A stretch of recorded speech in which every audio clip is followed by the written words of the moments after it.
आज 7 दिन हो गए हैं, मरीज उसी हालत में है जिसमें लाई गई थी। मेडिकल साइंस के सारे साधन जैसे veterinary examination, ancillary test, traumatic checkup इस्तेमाल करके देख लिए हैं, लेकिन अफसोस के साथ कहना पड़ता है कोई भी साधन अभी तक सफल नहीं हुआ। मेडिकल साइंस का यह अनोखा केस है जिसके लिए हम बाहर के देशों से भी परामर्श ले रहे हैं। और इसी बीच अपने यहां के डॉक्टर वाचस्पति ने सुझाव दिया है। डॉक्टर वाचस्पति गौरी को बचपन से जानते हैं और भले ही हम लोग इस बात को ना माने, लेकिन डॉक्टर वाचस्पति का कहना है कि बचपन से ही क्यों, वो तो गौरी को पिछले जन्म से जानते हैं। That's right, doctor. पिछले जन्म में गौरी की आत्मा अतृप्त ही रह गई थी और हर जन्म में वही आत्मा उसे कुरेदती रहती है, और जब जब वो भटकी हुई आत्मा उसे परेशान करेगी उसका वही हाल होगा जो आज है। इसलिए डॉक्टर वाचस्पति कहते हैं कि केस मेडिकल साइंस के दायरे के बाहर है। इसलिए वो चाहते हैं कि गौरी को उनके हवाले कर दिया जाए ताकि धीरे धीरे ऑटो सजेशन से उससे अपनी इतरता का एहसास हो जाए। That's right. डॉक्टर वाचस्पति का कहना है कि एक बार उसे पता चल जाए कि आत्मा किस कारण अतृप्त है तो उसका इलाज इस जीवन में भी किया जा सकता है। आज की मीटिंग इसीलिए बैठी है कि हम डॉक्टर वाचस्पति का सुझाव मान लें और पेशेंट को उनकी निगरानी में दे दें। Am I right, doctor Vachaspati? Yes doctor Vyas, इस सिलसिले में मैंने पेशेंट की मां से उसकी रजामंदी की चिट्ठी ले ली है। Here it is.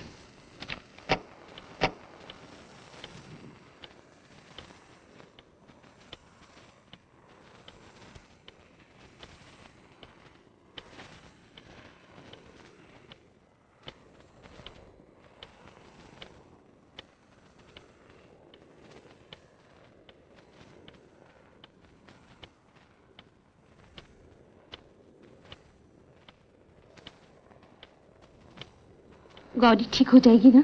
हाँ जरूर ठीक हो जाएगी, लेकिन आप दोनों बाहर जाइए, जरूरत हुई तो मैं बुला लूंगा।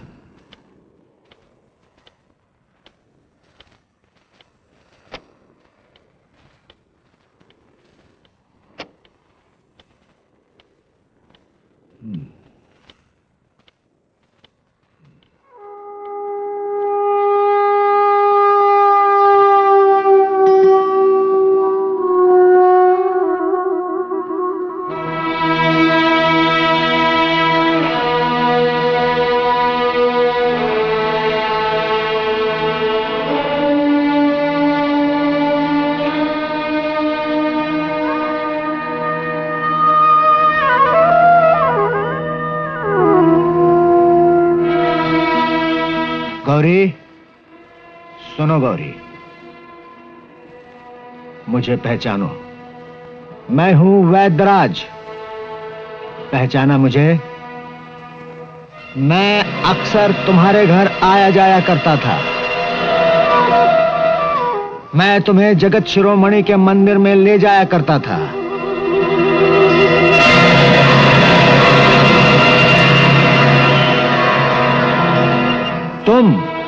तुम्हारी बुआ और मैं शरद पूर्णिमा के दिन हमेशा हम मंदिर जाया करते थे। तुम गांव में सबसे चंचल और नटखट लड़की थी। फिर तुम्हारी शादी हुई भवानी सिंह के साथ। भवानी सिंह और गंगाधर, बेचारा गंगाधर, उसे तुम जानती हो। गंगाधर, गंगाधर, गंगाधर।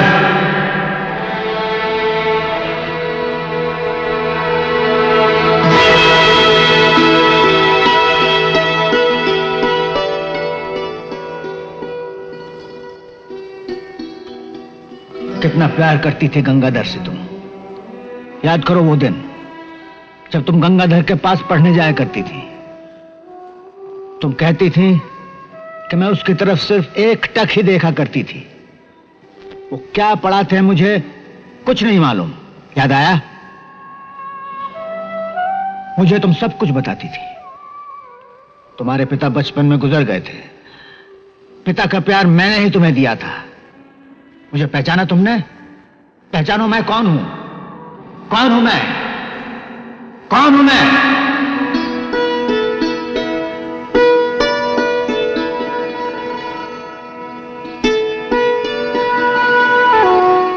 कौन हूं मैं? पहचाना मुझे? हाँ वैद काका, मैं तुम्हें पहचानती। हाँ। आज भी तुम मेरे सामने हो। जगत शिरोमणि के मंदिर में कितनी भीड़ है। राधा कृष्ण की भव्य मूर्ति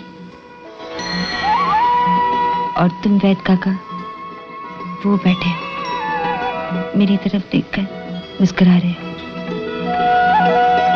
आज भी शरद पूर्णिमा है। दूर दूर से आज लोग हमारे मंदिर में आते हैं। आज भी आए हैं। राजनृत्य की नाच रही है हमेशा की तरह। लो, यहाँ बैठकर सो रही है। गौरी, चलो आरती नहीं देखेगी? मुझे नींद आ रही, चलो ना घर। अरे आरती तो हो जाने दे, मैं तुझे घर छोड़ आऊंगा। कब समाप्त होगी आरती? हो जाएगी जल्दी। ये लोग भी सोते समय आरती करते हैं। भगवान को नींद नहीं आती क्या? चुप कर, ऐसा नहीं कहते। चलो ना। अच्छा तू बैठ, हम आरती देखकर आते हैं। सो जा सो जा। आ।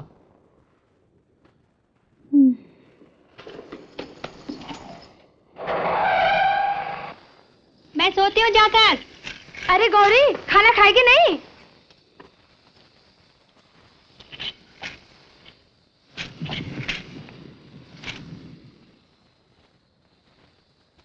इतनी बड़ी हो गई है, मुझे बड़ी चिंता लगी रहती है। चिंता किस बात की है? 2 साल होने को आए, गौरी के माता पिता दोनों का देहांत हो गया है। भैया उसे नहीं पढ़ा पाए। मेरा कोई नहीं है, गौरी ही है। उसे पढ़ा लेते तो एक अच्छे ठाकुर घराने में ब्याह हो जाता उसका। नहीं तो जैसी है, कौन ब्याहेगा उसे? चिंता की क्या बात है? जब समय आएगा विवाह भी हो जाएगा। समय तो आ गया है, लिख पढ़ लेगी तो अच्छा घर मिल जाएगा। घर गृहस्थी संभालना है ना, इतनी बुद्धि लड़की में है। लिखने पढ़ने की कोई आवश्यकता नहीं है। नहीं नहीं वैद जी, अभी भी समय है। लिख पढ़ लेगी तो सब कुछ सीख जाएगी। आपने हमारे लिए इतना किया है, उसकी पढ़ाई का भी प्रबंध कर दीजिए। अच्छी बात है, सोचेंगे। हाँ वैद जी, पता नहीं मेरा दिल क्यों कुरेदता रहता है। कम से कम उसे इतना लायक तो बना सकूं कि ससुराल जाकर मेरे भैया और अपनी बुआ की नाक तो रख सके। तुम उतावली हो रही हो, इतना तो सोचना पड़ेगा। कौन पढ़ाएगा लड़की को? क्यों, उपाध्याय जी जो दरबार में पढ़ाते हैं। उपाध्याय जी? हाँ। नहीं नहीं नहीं। क्यों? उनके पास समय कहाँ है? अरे आप पूछ के तो देखिए। अच्छी बात है, तुम कहती हो तो पूछ कर देखूंगा। वैद जी, आप सचमुच देवता समान हैं। आप ना होते तो हमारा। देवता कैसे नहीं हूँ। अच्छा चलता हूँ। क्यों, मुझे क्या पड़ी किसी की खुशामद करने की? तू कर, तुझे कुछ फायदा होता होगा। फायदा होता है तो तू क्यों जल रही है? तेरा कुछ खाती हूँ क्या? तू जा अपने खसम के पास। मेरे खसम का नाम नहीं लेना, कह देती हूँ। तू झगड़ा कर रही हो। पानी भरो, जा अपने घर। तू क्यों आती है हमारे बीच? क्यों नहीं आऊंगी? कुआं तेरे बाप का है क्या? गाली मत दे। अच्छा, मुझसे उलझेगी और मैं छोड़ दूंगी। क्या करेगी तू? बताओ। बता तो सही। अरे छोड़ देती, फिर मुझसे उलझी तो कच्चा खा जाऊंगी। अरे जा जा।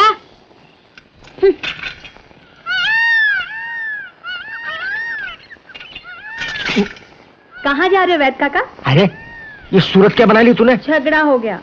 तू हमेशा झगड़ा ही करते रहेगी। मैं क्या करूँ, कोई सुनता ही नहीं मेरी। चल घर चल। अरे मुझे तो बहुत काम है। अरे तेरे साथ मुझे भी काम है, चल घर चल। तो ये सब तो ठीक है, लेकिन रामराज शास्त्री कौन है? रामराज शास्त्री की बहुत बड़ी पाठशाला है कुशालगढ़ में।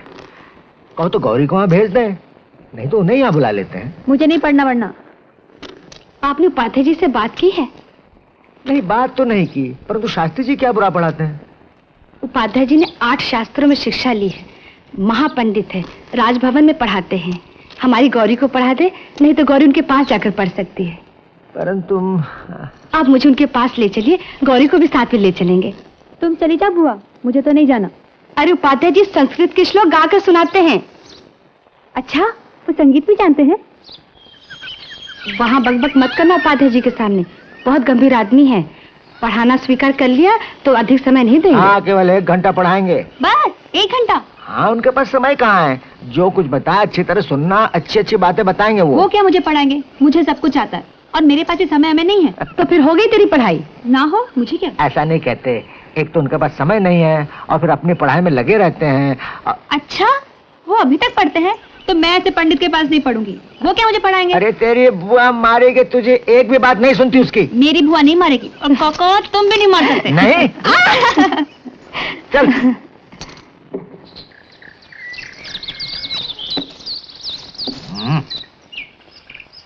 उपाध्याय जी। गौरी कपड़े ठीक कर, उपाध्याय जी को प्रणाम करना भूलना नहीं। उपाध्याय जी।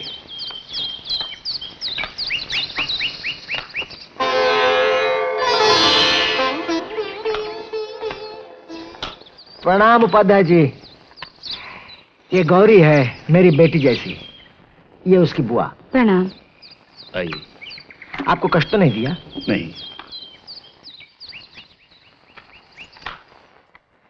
काका, हाँ? मैं छत पर घुमाऊं? क्यों नहीं? अवश्य। अरे इस लड़की में बचपना भी है और पढ़ी लिखी भी नहीं है। जब 16-17 साल की थी तब अनाथ हो गई। उसके बाद उसकी बुआ के यहाँ है। इसकी इच्छा है कि वो पढ़ लिख कर किसी अच्छे घर में ब्याही जाए। परंतु मेरे पास तो समय नहीं है। मैंने कहा था ना। आप चाहे तो यहीं आके पढ़ लेगी। किंतु पढ़ लेगी तो उसके भाग खुल जाएंगे। उपाध्याय जी, आप अगर थोड़ा समय दें तो बड़ी कृपा होगी।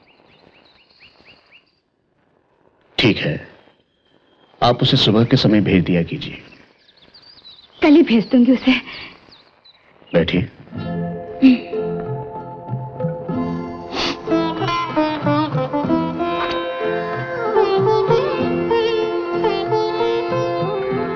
पाठशाला गई हैं कभी? नहीं। क्या क्या जानती हैं? सब कुछ। मुझे क्या देख रहे हो? मैंने आपको पहले कहीं देखा है। हाँ, हर पूर्णिमा को मंदिर में गाती हूँ, वहीं देखा होगा। गाती अच्छा है। मैंने भी बुआ से कह दिया, मुझे नहीं पढ़ाई करना। फिर यहाँ क्यों आई आप? पढ़ने। क्यों? वैद काका कहते हैं पढ़ाई अच्छी बात है। ठीक कहते हैं। मैंने भी उनसे कह दिया, मुझे क्या कोई पढ़ाएगा, मुझे तो सब कुछ आता है। नाम क्या बताया आपने? गौरी। गौरी, नाम भी बहुत परिचित लगता है। क्या पढ़ाएंगे मुझे? अच्छा बताइए, आप हर पूर्णिमा को मंदिर में गाती हैं। एक पूर्णिमा के बाद दूसरी पूर्णिमा कितने दिनों बाद आती है? एक पूर्णिमा के बाद दूसरी पूर्णिमा 28 दिन बाद आती है। मतलब हुआ महीने में केवल एक बार पूर्णिमा आती है और 2 पूर्णिमा के बीच एक रात आती है जब चांद नहीं होता। उसे क्या कहते हैं? अमावस। अमावस पूर्णिमा के कितने दिन बाद आती है?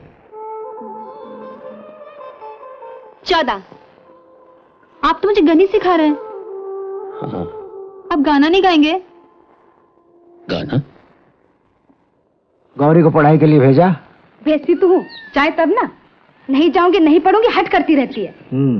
तब तो उसे भेजने की कोई आवश्यकता नहीं। ना भेजू तो गौरी सीखेगी क्या? वेद काका, उपाध्याय जी वैसे अच्छा पढ़ाते हैं, लेकिन आपने तो कहा था कुछ गाते सिखाएंगे। वो तो कुछ गाते वाते ही नहीं है।